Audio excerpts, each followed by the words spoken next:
में भेजने के बाद भाटी साहब बाकी सबूत और सही सलामत बचे 2 बदमाशों को लेकर थाने में आ चुके थे। अभी तक भाटी माइंस में बदमाशों के साथ मुठभेड़ की खबर पूरी दिल्ली के मीडिया में जंगल की आग की तरह फैल चुकी थी। यही कारण था कि इस वक्त बड़े बड़े न्यूज चैनल से लेकर यूट्यूबर्स तक थाने के बाहर आकर अपना डेरा जमा चुके थे।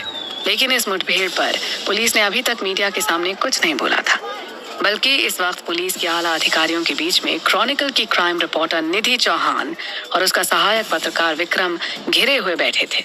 एसपी माथुर ने कहा, बताइए मिस निधि, ये कौन सा गैंग है जो आपकी जान के पीछे पड़ा हुआ है? हमारे लिए ये जानना बहुत जरूरी है, तभी हम आपको प्रोटेक्ट कर पाएंगे।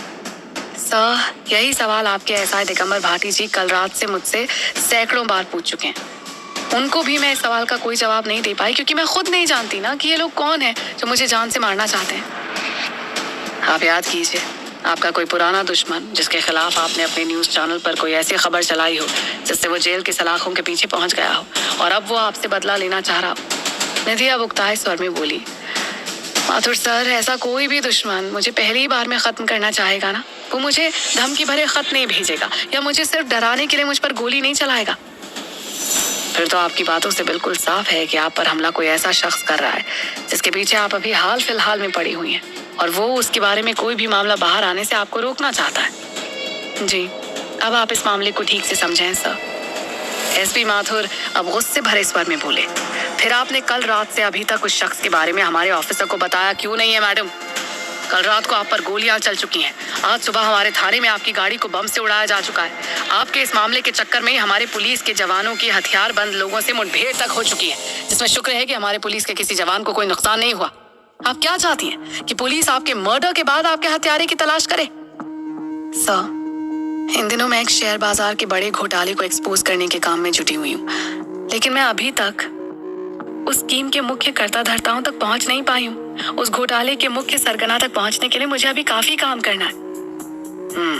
इसका मतलब मिस निधि, आप उस घोटाले की जांच काफी लापरवाही से कर रही हैं। आपको उस घोटाले के सरगना की अभी तक कोई खबर नहीं लगी, लेकिन उस सरगना को आपकी खबर लग गई है कि उसके पीछे कोई लड़की पड़ी हुई है जो उसके काले कारनामों को बाहर ला सकती है। हो सकता है मुझसे कहीं कोई चूक हो गई हो, क्योंकि इस स्कैम ऐसा है कि इसमें बहुत सारे लोगों से बातें करनी पड़ती हैं। हो सकता है उन्हीं में से किसी ने अपने आका को मेरे बारे में बता दिया।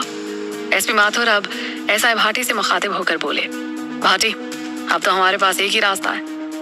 जो लोग हमारी गिरफ्त में हैं उन्हीं से पता लगाएं कि उन्हें इस लड़की को मारने की सुपारी किसने दी है। भाटी साहब कुछ सोचते हुए बोले, लेकिन सर, अगर ये लोग भाड़े पर काम कर रहे होंगे तो ये चेन काफी लंबी हो सकती है। ठीक है भाटी, आज से तुम सिर्फ इसी केस पर काम करो।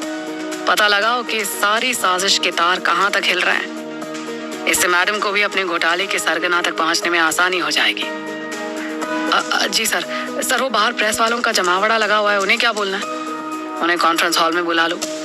आप लोगों ने बड़ी बहादुरी से 4 बदमाशों को घायल और 2 बदमाशों को जिंदा गिरफ्तार किया है। आप लोगों की इस बहादुरी के बारे में तो देशवासियों को पता लगना ही चाहिए ना।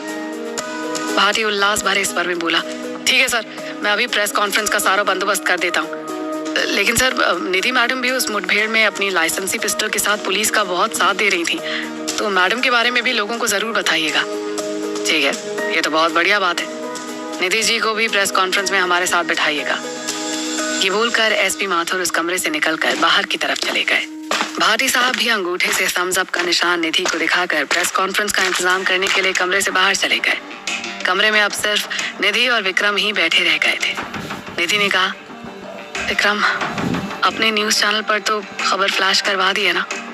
जी मलिका खबर नवीस, आखिर हमारा चैनल सबसे आगे रहता है और हमेशा रहेगा, तो इस खबर को ऑन एयर करने में मैं कैसे पीछे रहता।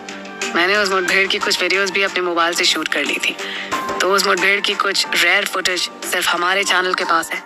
निधि ने खुश होकर कहा, अरे वाह मेरे मिट्टी के शेर, तूने तो कमाल ही कर दिया।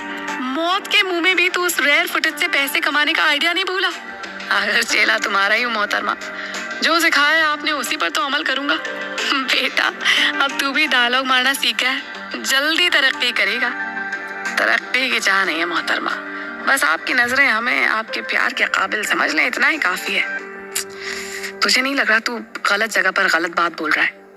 अभी विक्रम ने जवाब देने के लिए मुंह खोला ही था कि तभी एक सिपाही कमरे में प्रवेश करता है और निधि से मुखातिब होता है, चलिए मैडम, आपको एसपी साहब ने कॉन्फ्रेंस हॉल में बुलाया है। सिपाही की बात सुनते ही निधि और विक्रम दोनों उस सिपाही के साथ कॉन्फ्रेंस हॉल की तरफ चल दिए जहां उन दोनों की शान में खुद एसपी साहब कसीदे पढ़ने वाले थे। पुलिस थाने से फ्री होकर निधि और विक्रम अभी अपने कैबिन में आकर बैठे ही थे कि वहां मौजूद ऑफिस के सारे स्टाफ ने उन दोनों को घेर लिया था। निधि इस वक्त हर चैनल की लाइमलाइट बनी हुई थी। हर चैनल उसकी बहादुरी के इस कारनामे को प्रमुखता से उठा रहा था, लेकिन साथ ही सभी न्यूज चैनल इस बात को भी प्रमुखता से उठा रहे थे कि आखिरकार वो लोग कौन थे जो निधि की जान के पीछे इस कदर पड़े हुए थे कि थाने जैसी महफूज जगह पर भी निधि की गाड़ी को बम से उड़ाने से बाज नहीं आए। इसी सवाल को लेकर इस वक्त क्रॉनिकल के एडिटर सुभाष करोथिया भी निधि के चेहरे को टकटकी लगाए हुए देख रहे थे।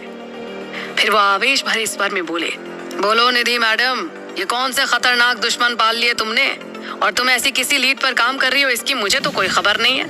निधि हिचकिचाहट भरे स्वर में बोली, सर वो अभी मेरी जांच बहुत शुरुआती दौर में है। अभी तक जिस घोटाले की मैं कल्पना कर रही हूँ उसके पीछे के चेहरों तक मैं पहुंच भी नहीं पाई हूँ। इसी वजह से अभी आपको बताना उचित नहीं समझा।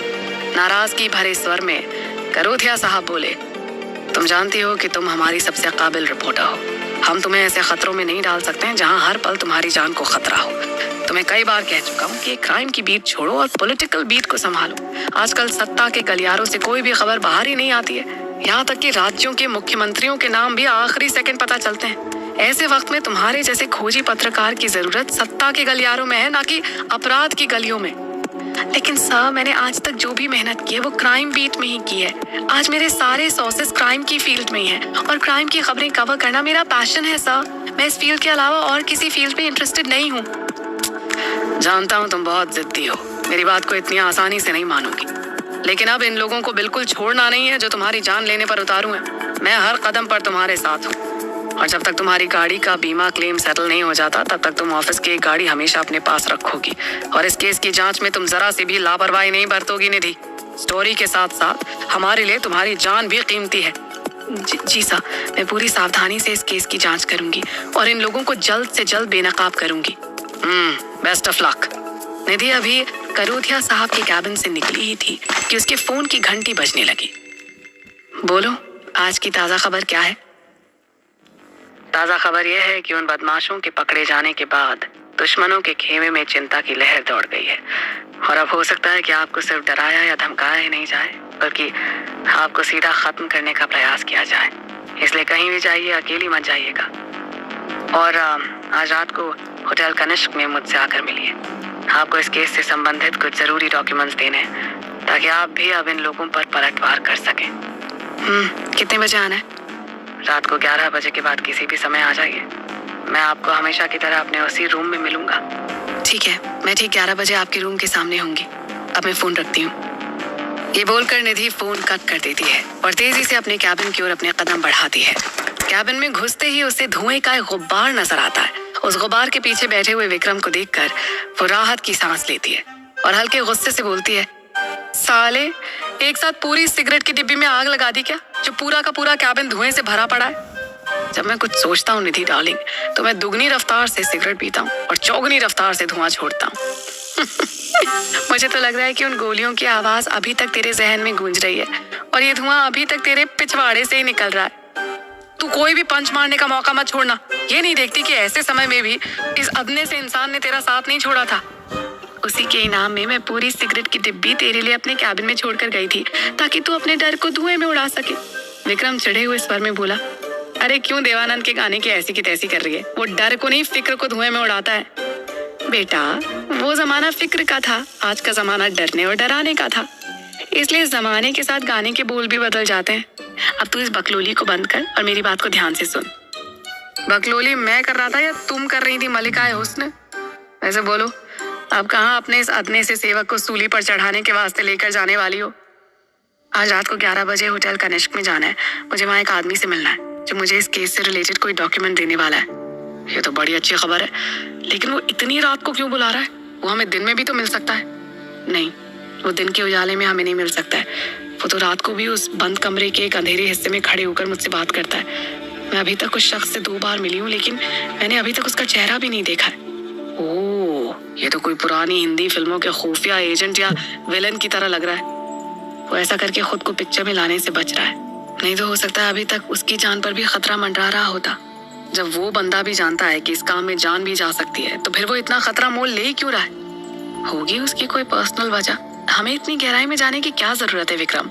अभी तो इतना जान लो कि आज रात को हमें होटल कनिष्क में पहुंचना है। जैसे आपकी आज्ञा मोहतरमा।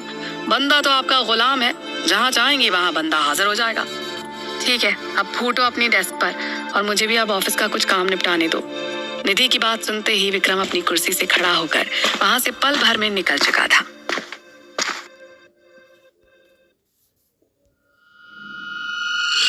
उसी रात को राजनगर